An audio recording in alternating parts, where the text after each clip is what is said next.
एक व्यक्ति है जिसके शरीर में स्वच्छ रक्त संचार हो रहा है, जिसके चौड़े कंधे हैं, सुंदर मजबूत 2 हाथ है, जिसका वजन भी अच्छा है, जो सभी अंगों से युक्त तथा शरीर से चुस्त मस्त है। ऐसा व्यक्ति अगर दूसरों से सहायता मांगता है तो आप उसे क्या कहेंगे, उसके बारे में क्या सोचेंगे? अवश्य वह सर्वांग संपन्न होकर भी अपंग कहलाएगा।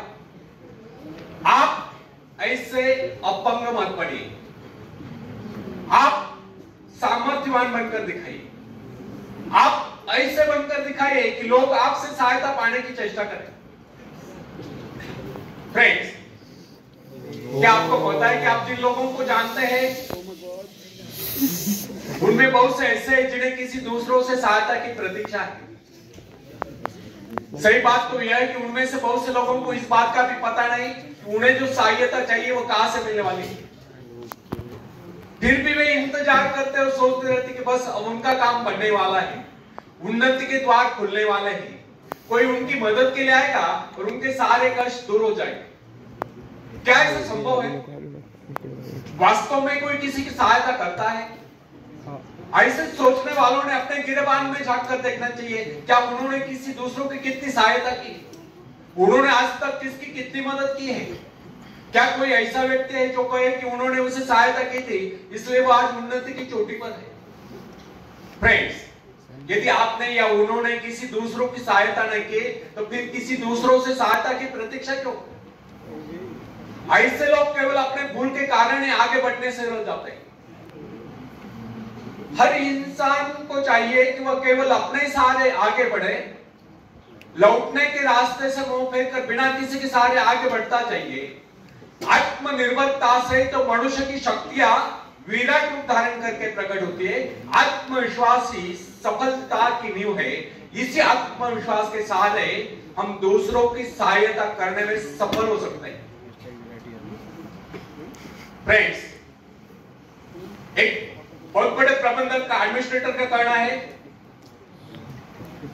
मैं अपने बेटे को ऐसी कंपनी में नियुक्त करना चाहता हूं जहां उसे कठिनाइयों का सामना करना पड़े, क्योंकि इससे उसकी सहन शक्ति और कुशलता विकसित हो।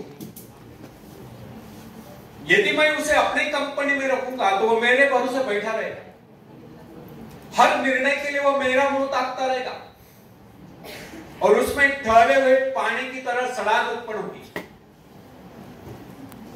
आप सभी जानते हैं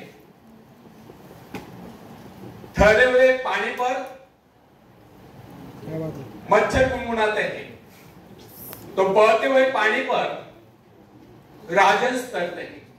कितने सुंदर विचार थे उस व्यक्ति के। अगर आज माँ बाप अपने पुत्र या पौत्री के लिए इस प्रकार के उच्च विचार रखते हैं तो वे अवश्य उनके भाग्य विधाता बन जाएंगे। जो माँ बाप अपने बेटों या बेटियों को अधिक लाड प्यार से बिगाड़ देते हैं कि बच्चा जब चाहे स्कूल जाए, जब चाहे छुट्टी कर ले, जब चाहे कॉलेज जाए, जब चाहे छुट्टी कर ले, जब चाहे काम पर जाए, जब चाहे छुट्टी कर ले, तो ऐसे बच्चे भविष्य में कुछ नहीं कर पाते, उनका तो भविष्य नष्ट होता है। अपनी शक्ति पर स्वयं ही भरोसा करना पड़ता है। अपने कार्य स्वयं करने वाले सफल होते हैं। इसी से मानव के चरित्र का निर्माण होता है। जिन बच्चों को यह पता हो जाता है कि वे अपने माँ बाप के सहारे जीवित रह सकते हैं, वे अपने बल पर कोई भी कार्य समर्थ होकर भी कर नहीं पाते, वे वैसी कोशिश भी नहीं करते। जबकि उन्हें समझना चाहिए कि माँ बाप तो सदा के लिए उनका आश्रयदाता नहीं बन पाएंगे। एक दिन तो ऐसा आने वाला है जब उन्हें अलग अलग जीवन बिताना ही पड़ेगा। तब ऐसे लोगों को भयंकर मुश्किलों का सामना करना पड़ता है। इसलिए फ्रेंड्स, यदि आरंभ से ही अपने कार्य स्वयं करने की आदत डाली जाए तो यह आदत आपके भविष्य के लिए बहुत ही लाभकारी सिद्ध होगी। जब चाहे इस शक्ति के सहारे आप जमीन पर पांव टिकाकर आगे बढ़ सकते हैं। सफल वही होता है जो अपनी शक्ति पर भरोसा करता है। अपने काम स्वयं करने वाले सफल होते हैं। दूसरों के सहारे आगे बढ़ने वाले अक्सर भंवर में फंस जाया करते हैं।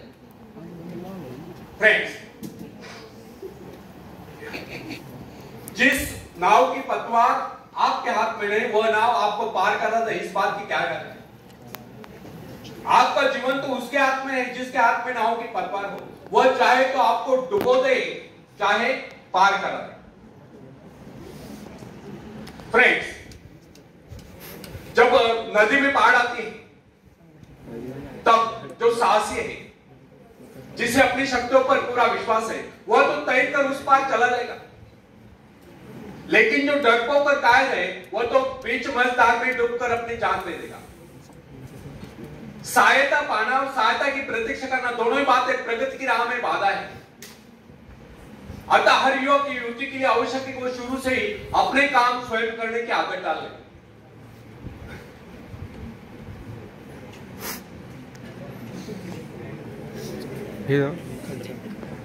तू प्रहार कर, उठा धनुष तू प्रहार कर, तू सबसे पहली वार कर। अग्नि सी धधक धधक, हीरे सी चमक चमक, सिंह सी दहाड़ कर, तू शंख सी पुकार कर, तू सबसे पहला प्रहार कर, तू सबसे पहली वार कर।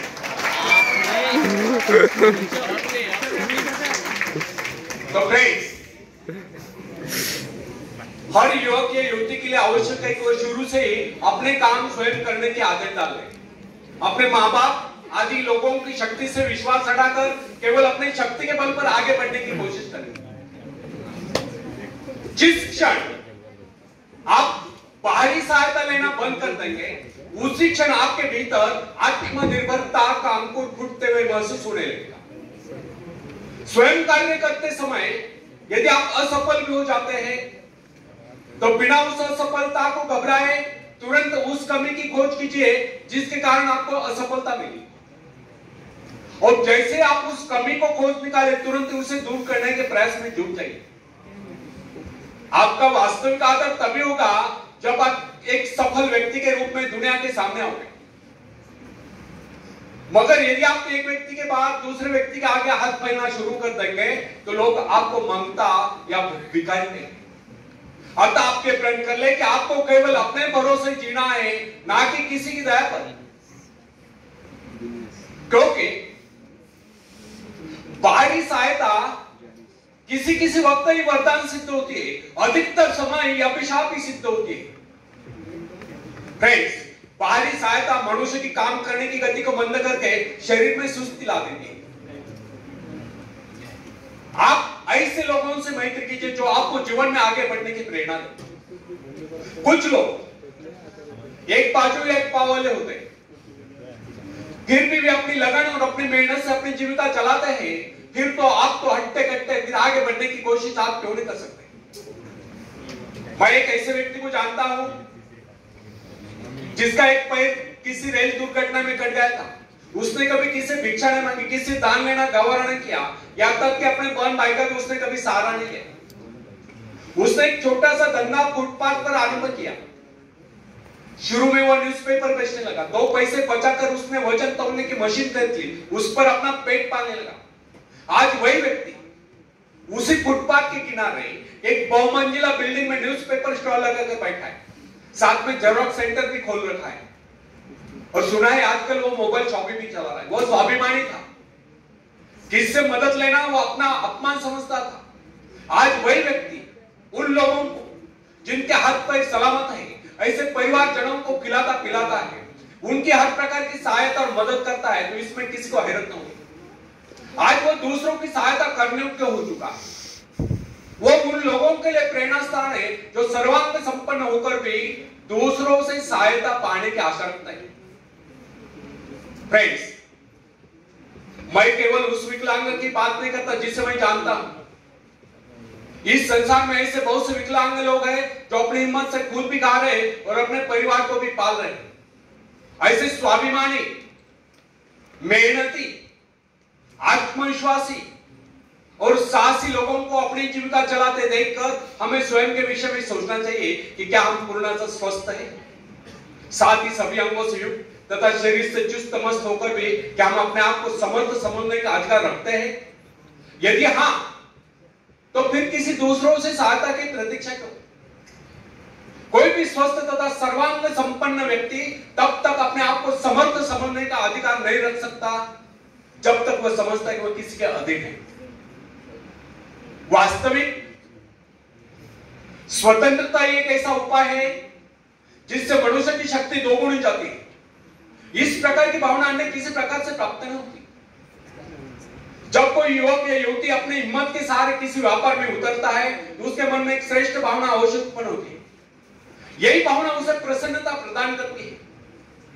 इससे पहले किसी का अधीन न होता, चाहे वो कितना ही बड़ा कारोबार क्यों न कर चुका हो, परंतु उससे स्वतंत्रता से अपने आत्मविश्वास के सहारे साहस के साथ काम करने में एक नए आनंद का एहसास होता है। एक शेर सुनाता हूं। फ्रेंड्स, खुद को कर दे बुलंद इतना, खुद को कर दे बुलंद इतना कि हर तकदीर से पहले खुदा आकर बंदे से पूछे, बोल तेरी रजा क्या है, बोल तेरी रजा क्या है। धन्यवाद। इसका अर्थ मराठी में बताता हूं फिर। स्वतःला एवढं सामर्थ्यशाली बनवा, एवढं शक्तिशाली बनवा की स्वतः परमेश्वराने येऊन म्हटलं पाहिजे, बोल वत्सा तुझी इच्छा काय आहे, आणि जेव्हा तुम्ही तुमची इच्छा व्यक्त कराल तेव्हा त्याने म्हटलं पाहिजे तथास्तु।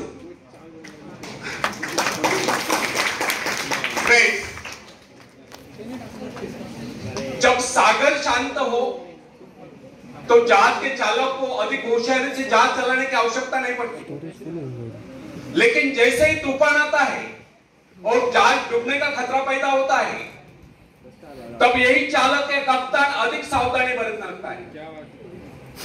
जब जहाज में सवार सभी लोग घबरा रहे होते हैं, तब यही कप्तान मुस्कुराता हुआ अपनी संपूर्ण योग्यता को काम में लाता हुआ जहाज को डूबने के संकट से बचाकर सही सलामत ले जाता है। वास्तविक ऐसी योग्यता की परीक्षा दुख और संकट के समय में होती है। जब कोई इंसान थोड़ी पूंजी लगाकर अपने व्यापार का विस्तार करता है तो उसे वर्षों तक कठोर परिश्रम करने पड़ते हैं। इस परिश्रम से वह कुछ कमाने योग्य होता है। यह परिश्रम ही उसके विजय का प्रतीक होते हैं। अपने ग्राहकों को शब्द जाल में फंसाकर वो अपने व्यापार को बढ़ाता है और एक दिन सफल व्यापारी बन जाता है। बाद में छोटे मोटे कारोबारी संकट उसका कुछ नहीं बिगाड़ पाते। जो लोग इससे पहले उसे कम पूंजी वाला समझकर उसका मजाक उड़ाया करते थे, आज वही लोग उसकी सफलता की प्रशंसा करते नजर आते हैं। इसे कहते हैं अपने हाथों अपने भाग्य का निर्माण, आत्मशक्ति का चमत्कार। फ्रेंड्स,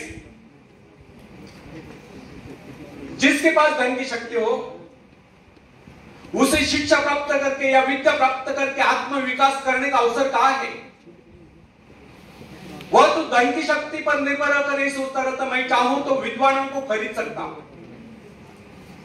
लेकिन फ्रेंड्स, जो विद्या प्राप्त करना सबसे जरूरी समझता है वो रात भर अध्ययन करता रहता है, क्योंकि उसे पता है कि उसका कोई सहारा नहीं है। सहारा बनेगा तो वह उसका स्वयं का ज्ञान। जिस आदमी को पता हो जाता है कि उसे बाहरी सहायता मिलना बंद हो गया है, वो या तो अपने पांव पर खड़ा हो जाएगा, गिर जाएगा। वास्तविक उस समय उसे बहुत ही कठोर परिश्रम की आवश्यकता महसूस होती है। असफलता के कलम से बचने के लिए उसे अपने व्यक्तित्व की रक्षा करनी चाहिए। ऐसे लोग अपने आत्मविश्वास की शक्ति के बल पर दिन रात कड़ी मेहनत करते हैं और सफल हो जाते हैं। फ्रेंड्स, जब मनुष्य पर संकट की घड़ी आ जाती है, जब वह किसी भी तरह से अपनी जीविका चलाने में असमर्थ हो जाता है, तब कोई विरला ही होता है जो सफलता प्राप्ति के लिए गुण पसीना एक कर देता है ताकि उसे असफलता का मोह न देखना पड़े। संकट काल में तो मनुष्य की बुद्धि का पता चलता है। कई बार ऐसे अवसर पर ऐसी सफलता मिलती है जिसकी मनुष्य ने सपने में भी आशा नहीं की। वो स्वयं सोचने लगता है कि मुझे इतनी सफलता कैसे मिली। वास्तविक ऐसी शक्ति हर इंसान के भीतर छुपी होती है, परंतु वो उसे पहचान नहीं पाता है। जैसे वो संकटों से गिर जाता है, वैसे ये शक्ति बाहर निकलकर उसकी सहायता करने आ जाती है। जो काम इससे पहले वो असंभव समझ रहा था वही काम पूरे होने लगते हैं। इसका कारण यह है, जब मनुष्य का जीवन चारों खतरों से गिर जाता है तब उससे बाहर निकलने के लिए वह हाथ पैर मारना शुरू कर देता है, और इस संघर्ष से उसकी बुद्धि तेज हो जाती है, उसमें एक प्राकृतिक नैसर्गिक शक्ति आ जाती है। फ्रेंड्स, अपनी जरूरतों की पूर्ति के लिए संघर्ष करना हम सभी का कर्तव्य है।